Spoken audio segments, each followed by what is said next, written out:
آج ہم جن ذرائع کا جائزہ لے رہی ہیں ان میں کچھ ایسی باتیں ہیں جنہوں نے مجھے واقعی چونکا دیا ہے۔ اچھا، مثلاً ہم سب احرام کو مصر سے جوڑتے ہیں، لیکن کیا اندازہ ہے کہ پڑوسی ملک سوڈان میں بھی تقریباً 80 احرام موجود ہیں؟ جی یہ بات اکثر لوگوں کو معلوم نہیں ہوتی۔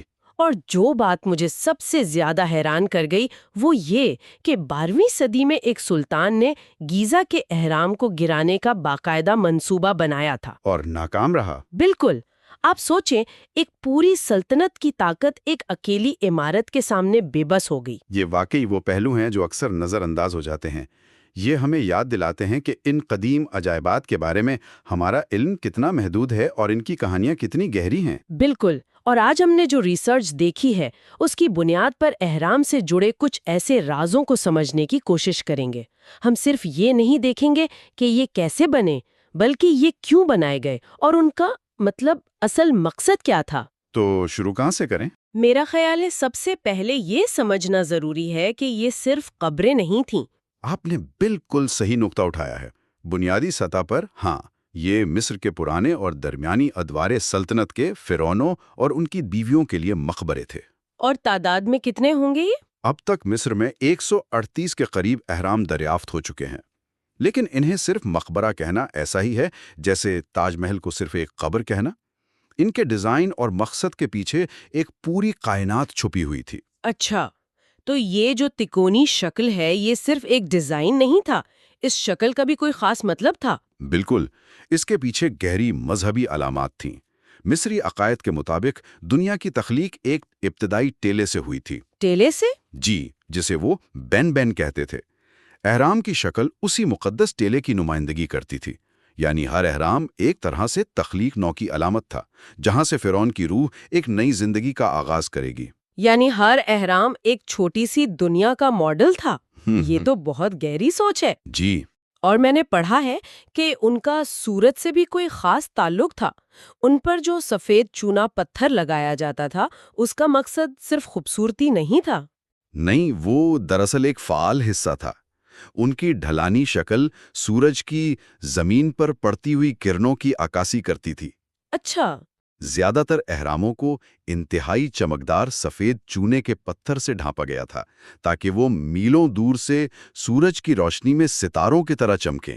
واو! دشور میں موجود مشہور بینٹ پیرامڈ کا سرکاری نام ہی جنوبی چمکتا ہوا اہرام تھا۔ یہ نام ہی ان کے مقصد کو ظاہر کرتے ہیں۔ ایک منٹ، ذرائع میں ایک اور بہت دلچسپ نظریہ تھا، دوبارہ زندہ ہونے والی مشین۔ یہ تو کسی سائنس فکشن فلم کا نام لگتا ہے۔ ہاں ہاں، لگتا تو ہے۔ کیا مطلب تھا اس کا؟ کیا وہ سمجھتے تھے کہ یہ سچ میں فرعون کو زندہ کر دے گی؟ زندہ تو نہیں، لیکن ان کی روح کو اگلی دنیا میں کامیابی سے پہنچانے میں مدد کرے گی۔ اچھا، ایک روحانی لانچ پیڈ کی طرح؟ بالکل صحیح کہا۔ اس کی سب سے ٹھوس مثال گیزا کے عظیم اہرام میں ملتی ہے۔ اس کے مرکزی تدفین کے کمرے سے ایک تنگ سی گزرگاہ نکلتی ہے۔ ہاں، وہ ایئر شافٹ۔ جی، وہ اتفاقاً نہیں بنائی گئی۔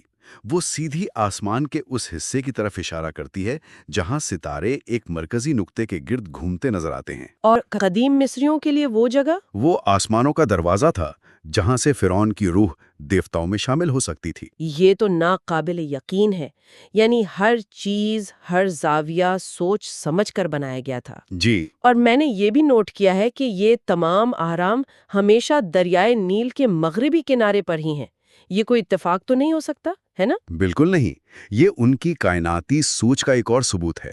مصری علم الاساطیر میں ڈوبتا ہوا سورج موت اور مردوں کی دنیا سے منسلک تھا۔ کیونکہ سورج مغرب میں غروب ہوتا ہے۔ بالکل، اس لیے نیل کا مغربی کنارہ مردوں کا علاقہ سمجھا جاتا تھا۔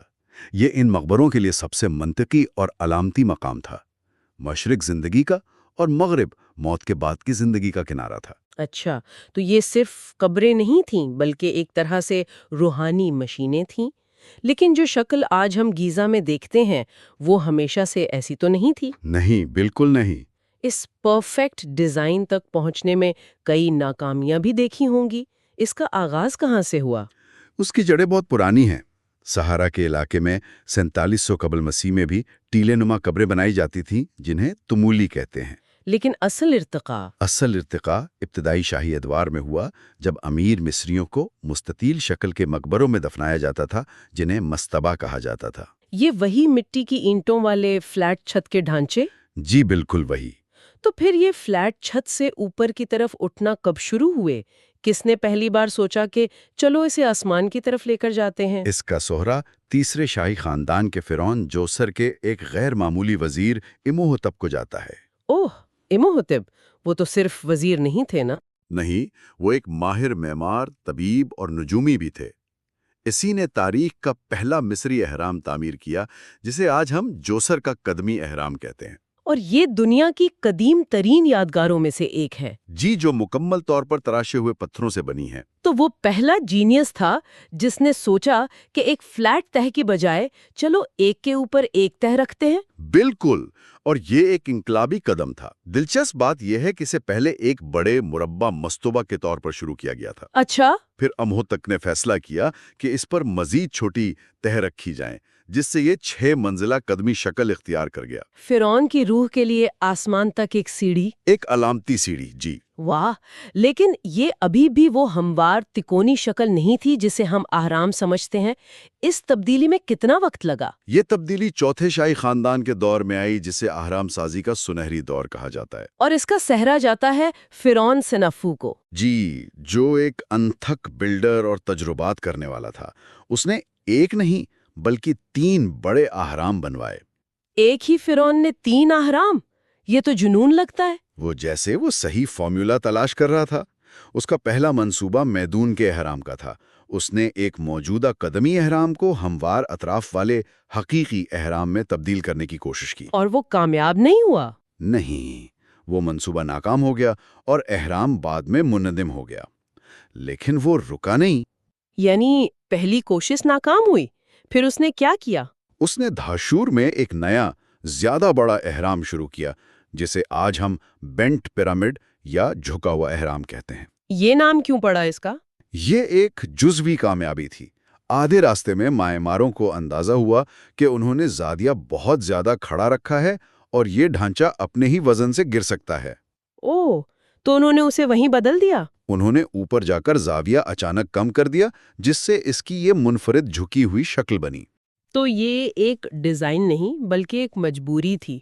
لیکن ہمارے ذرائع کہتے ہیں کہ یہ اہرام آج بھی بہت خاص ہے۔ خاص اس لیے ہے کیونکہ یہ واحد بڑا اہرام ہے جس پر اس کا اصلی سفید چونا پتھر کا غلاف کافی حد تک باقی ہے۔ جب کوئی اسے دیکھتا ہے تو اندازہ ہوتا ہے کہ یہ تمام اہرام اپنی اصلی حالت میں کتنے شاندار دکھتے ہوں گے۔